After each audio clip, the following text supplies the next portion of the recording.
El expresidente de la República, Lenín Moreno Garcés, se juega su último recurso antes de convertirse en prófugo de la justicia, ya que la Sala Penal de la Corte Nacional de Justicia le negó la solicitud de habeas corpus que presentó junto a su esposa. Esta mañana se revisa su medida de presentación periódica. Si le niegan, se expone a la prisión preventiva, pues su defensa anticipa que no puede volver al país. Moreno y su esposa, junto a otras 35 personas, son investigadas por presunto cohecho dentro del caso Sinohydro, según las investigaciones de la Fiscalía General. Los sospechosos habrían recibido cerca de $76 millones en coimas. Las autoridades de la Asamblea que conforman el Consejo de la Administración Legislativa aprobaron la resolución que recomienda admitir a trámite la solicitud de enjuiciamiento político al primer mandatario. La decisión fue postergada a la espera de un informe de la Unidad Técnica Legislativa, el cual fue entregado este fin de semana. En el Consejo de Administración Legislativa hay una mayoría de oposición, por lo que se espera la solicitud sea calificada y se remita a la Corte Constitucional para que el trámite continúe. Por lo que esta vez, hacer un juicio político a un presidente, la Corte se reunirá de manera presencial. El Consejo de Administración Legislativa admite el trámite de juicio político contra el presidente Guillermo Lasso con 5 votos a favor y 2 abstenciones. Las abstenciones fueron de Natalie Arias de Creo y Johanna Moreira de la Izquierda Democrática, quienes previamente observaron que el documento tenía errores y que era preferible que se devuelva para subsanarlo. En la sesión se dio este lunes pasado, se decidió enviar el documento a la Unidad Técnica Legislativa, organismo que recomendó avanzar en el procedimiento. El presidente Guillermo Lasso publicó un mensaje contra su par argentino, Alberto Fernández, de ideología socialista, acusándolo de priorizar su relación con Rafael Correa sobre la relación entre ambos países. La exministra de Correa, sentenciada por corrupción, María de los Ángeles Duarte, se escapó de la embajada argentina en Quito, donde se resguardaba para evitar la prisión. Este evento provocó la expulsión del embajador del país rioplatense en Ecuador, quien a su vez dijo que el canciller Juan Carlos Holguín habría mentido sobre cómo ocurrieron los hechos. 2 carpas se colocaron en la calle Olmedo para velar a los fallecidos de una misma familia que murieron juntos y abrazados dentro de un baño al no poder escapar del terremoto que sacudió este cantón de la provincia del Oro.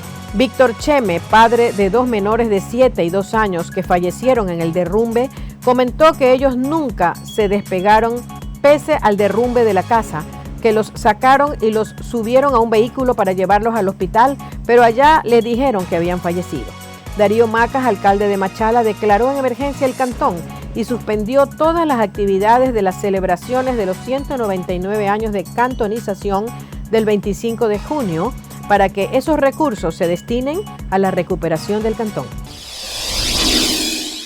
Fiscalía General del Estado reportó la desaparición de Kate Valentina Estrada Alan y su madre Gabriela Carolina Alan Fiallos, ya que su último paradero se registró el pasado viernes 17 de marzo en el sector El Tambo, provincia de Chimborazo. Si conoce alguna información respecto a su paradero, pueden comunicarse con las autoridades, Policía Nacional y Fiscalía para que puedan dar información a los familiares de Gabriela y Kate. Sube el número de afectados en la isla Puná, epicentro del terremoto en Ecuador, ocurrido el sábado. Hasta el momento se reportan 100 casas dañadas y 18 familias damnificadas, pero las autoridades aún no llegan a toda la población afectada por las dificultades de acceso en la isla. Esta parroquia de Guayaquil es una de las más perjudicadas en Guayas. Tiene 34 comunidades, 22 de ellas están asentadas en los ramales del Golfo, en el suelo blando, y por ello la cantidad de casas afectadas. La tarde de este lunes se reportó una alerta de bomba en el centro comercial Río Centro Norte. Este hecho ocurrió luego de que 4 medios de comunicación recibieran sobres con artefactos explosivos en su interior, como el que estalló en la redacción de Ecoavisa durante la mañana. Se conoció que el artefacto explosivo que alarmó a los clientes del centro comercial fue puesto en el vehículo de un policía, quien se percató de un objeto extraño cerca de una de las ruedas del auto y avisó a sus compañeros. La policía también cerró la avenida Quito y 9 de octubre en pleno centro de Guayaquil por una alerta de bomba en la Corte Provincial de Justicia, pero la alarma fue descartada una hora después y el tránsito volvió a fluir con normalidad. Hombre fue asesinado con 5 tiros la madrugada de este martes en la zona de La Pampa, que forma parte del Cerro del Carmen en el centro de Guayaquil. El occiso fue identificado como Freddy Ortega Méndez, que según información proporcionada por la Policía Nacional, la víctima registraba antecedentes penales e intentó huir de los sicarios, quienes se movilizaban en un carro. Los atacantes persiguieron al hombre por las calles angostas de ese sector. Personal de criminalística y DINASET llegó al sitio y acordonó el área para las respectivas investigaciones. El sector camaronero de Ecuador reportó pérdidas de más de $10 millones por el terremoto de magnitud 6.6 registrado el sábado anterior, en el que perdieron la vida 15 personas. La Cámara Nacional de Acuacultura indicó en un comunicado que el sismo con epicentro situado en el Golfo de Guayaquil provocó el colapso parcial en muros de camaroneras ubicadas en la sureña provincia de El Oro, fronteriza con Perú. A esto se suman las afectaciones en los servicios de agua, energía eléctrica y problemas en las vías de segundo y tercer orden en algunas zonas de la misma provincia del Oro, la más afectada por el movimiento telúrico.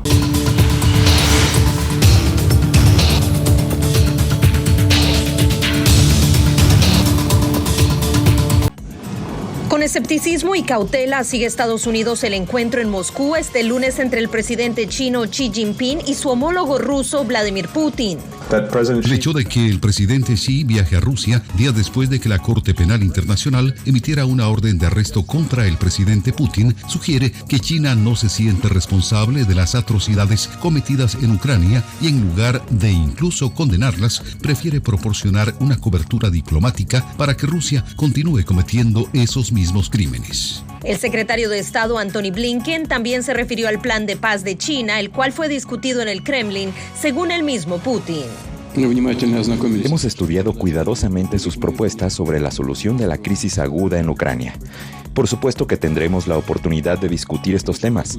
Sabemos que está guiado por la observación de los principios de justicia y respeto a los fundamentos del derecho internacional, seguridad íntegra para todos los países.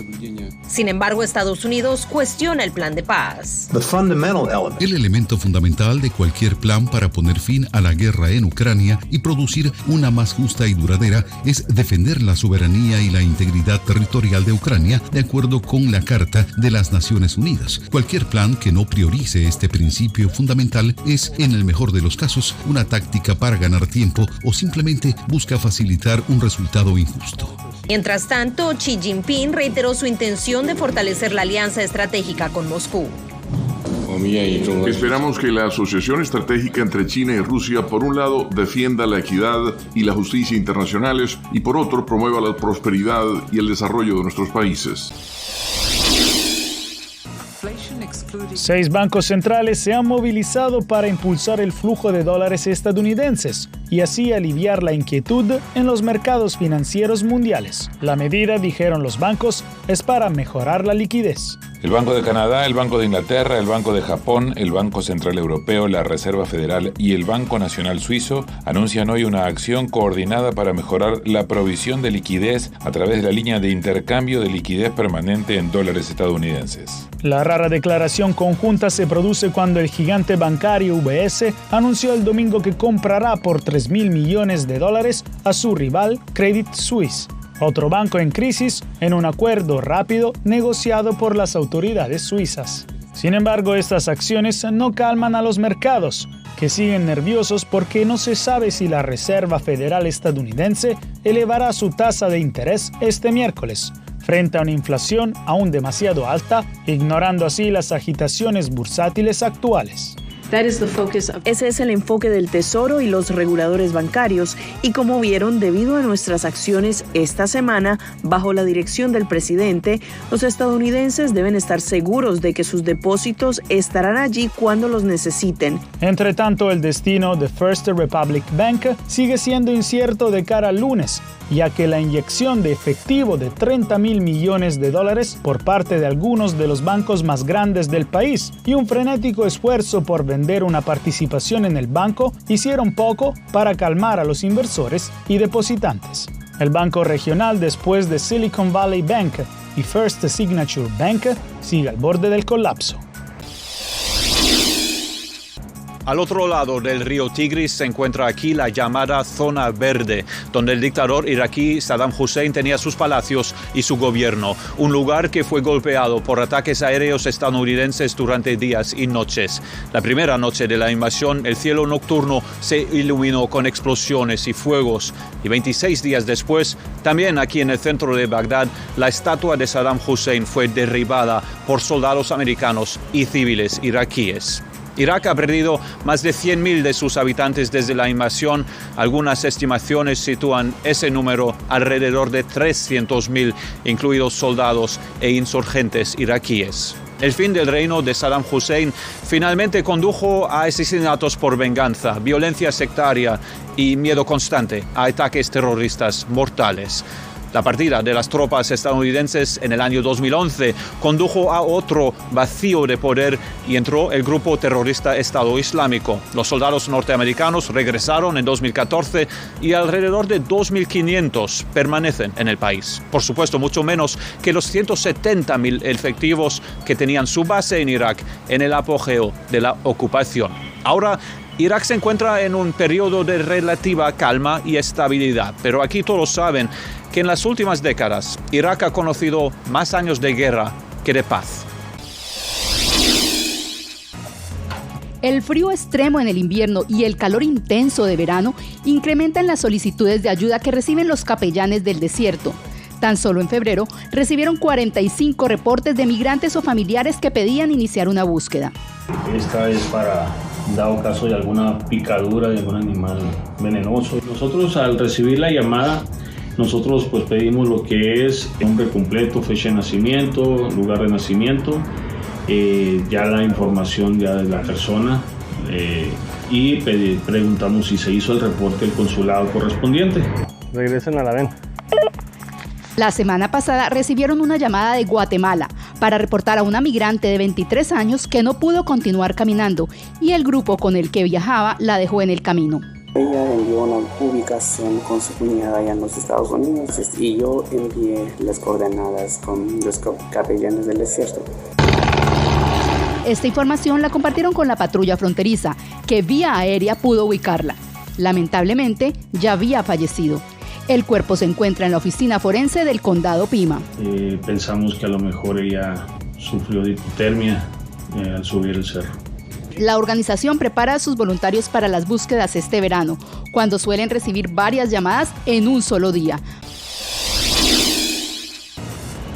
En pleno corazón de Times Square, la iglesia luterana de San Lucas abre sus puertas a los migrantes para celebrar la misa, pero también y ante la necesidad de ayuda legal, con foros de preguntas y respuestas ofrecidos por abogados de inmigración. Ahorita vine, pero yo no sabía. Yo entré a misa porque vi personas. Yo no sabía, pero ya pedí información porque sí necesito ayuda. La primera vez que estoy viniendo acá y me estoy informando sobre estas ayudas, pero no he sabido de ningún tipo de ayuda sino hasta ahora. El párroco Fabián Arias lidera esta iniciativa empezando con grupos pequeños de 20 a 25 personas. Es tratar de ir ayudando a pequeños grupos, no grandes grupos porque se complica mucho, para que puedan tener todo el asesoramiento completo de cada uno de sus procesos con los abogados. Cómo prevenir estafas y tramitar sus procesos dentro del marco que exige la ley suelen ser las primeras instrucciones. Nos ayuda muchísimo en cuanto llegas acá sin dinero, no tienes cómo pagar a un abogado, no tienes quien te dé la orientación como tal. Y estas organizaciones de verdad que nos ayuda en la situación legal, a veces con comida, a veces cualquier información de salud. También en Nueva York, el Departamento de Policía y el Servicio Secreto coordinan planes para reforzar la seguridad. Esto después de que el expresidente Donald Trump llamara a sus seguidores a protestar si es arrestado por la investigación que lo vincula con el pago secreto de $130,000 a la actriz pornográfica Stormy Daniels poco antes de las elecciones presidenciales de noviembre del 2016. La suspensión de las relaciones diplomáticas entre el Vaticano y Nicaragua se materializó tras la salida del último representante del Papa Francisco en Managua y el cierre de la Nunciatura Apostólica. El cuerpo diplomático de la Unión Europea se pronunció al respecto. La nunciatura se cerró después de que el gobierno nicaragüense decidiera unilateralmente suspender las relaciones. Junto a la Iglesia Católica, los representantes de la Unión Europea en Nicaragua también defenderemos siempre los valores cristianos de libertad, tolerancia y dignidad humana. La decisión de Managua se dio después de que el Papa Francisco comparó al gobierno de Daniel Ortega con las dictaduras de Adolf Hitler y Joseph Stalin. El ex embajador de Nicaragua en el Vaticano, Francisco Lara, dijo a La Voz de América que el Papa Francisco fue irresponsable en criticar al dignatario nicaragüense. La expresión utilizada por el Papa desnaturaliza su rol de pastor. Analistas temen que tras la suspensión de las relaciones entre el Vaticano y Nicaragua se recrudezca la violencia contra la Iglesia Católica, la cual ha sido crítica de la administración de Daniel Ortega. Esta decisión del régimen es simplemente como un paso más en una estrategia represiva y de negación absoluta de cualquier voz independiente en Nicaragua y en el mundo en relación con Nicaragua. Estados Unidos mantiene a Nicaragua en la lista negra de países que violan sistemáticamente la libertad religiosa.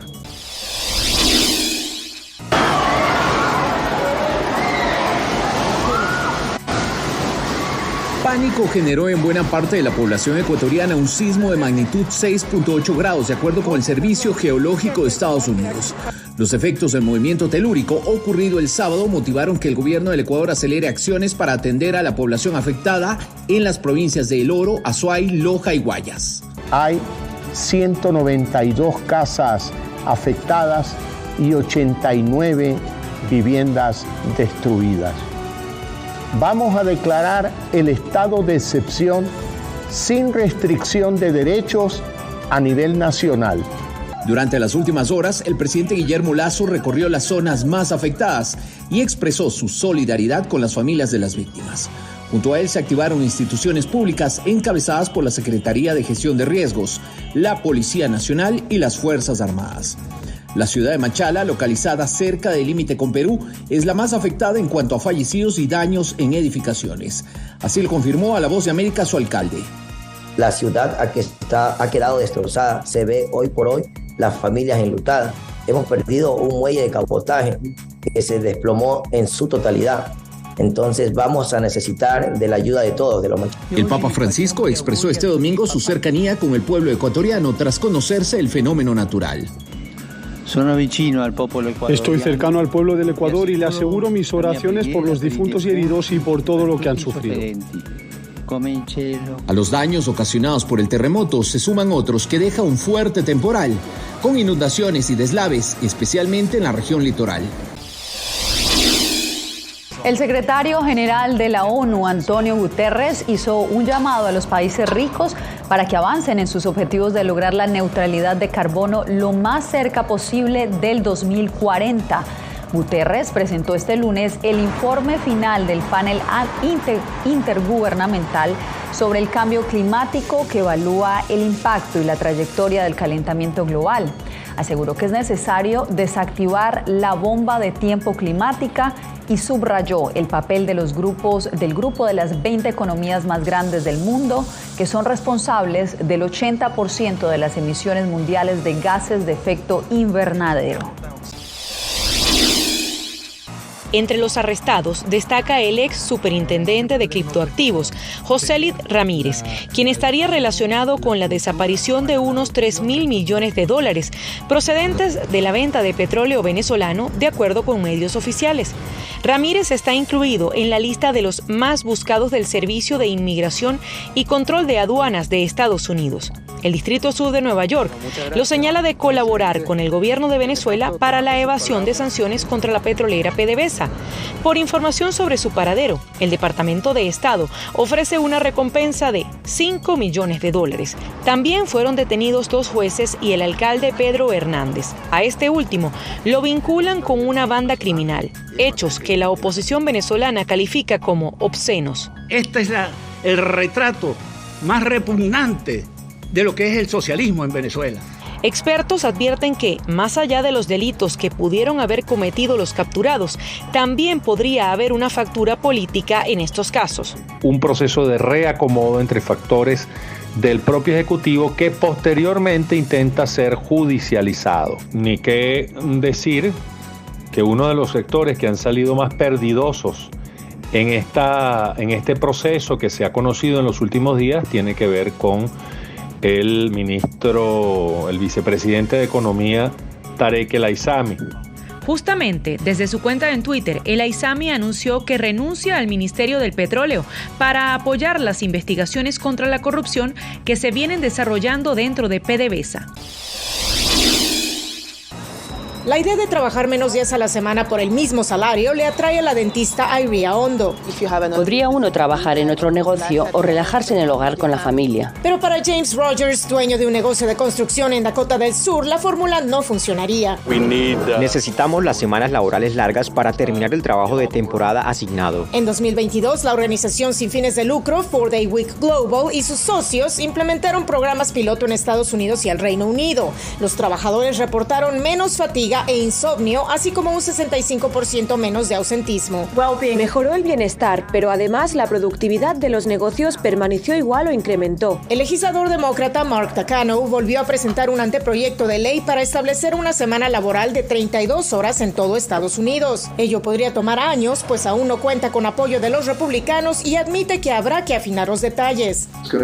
Sería distinto para los plomeros, carpinteros y gente que trabaja en líneas de ensamblaje. Aún no tengo todas las respuestas sobre cómo se equilibraría el pago. La firma publicitaria Liquify Creative experimentó 2 años con la fórmula a partir de 2020, pero no tuvo éxito. Fue muy estresante para los empleados porque tenían que terminar el trabajo de 40 horas en solo 32. Para entender mejor los beneficios y desventajas de la reducción de horas laborales, se lanzará un nuevo plan piloto en Estados Unidos en próximos meses. Tras ser desterrada de su natal Kiev por la invasión rusa, Gana Murovtseva volvió a volar como un cisne blanco y negro en la magnífica Casa de Ópera de Budapest.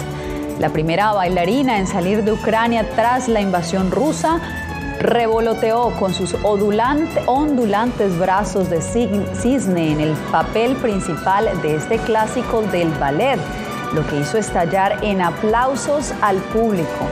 Un sueño se ha hecho realidad, según dijo la bailarina, que hace un año huyó de su ciudad en un tren repleto después de la invasión rusa. Ella pensó que jamás bailaría de nuevo sobre un escenario. Con esta historia llegamos al final de esta emisión.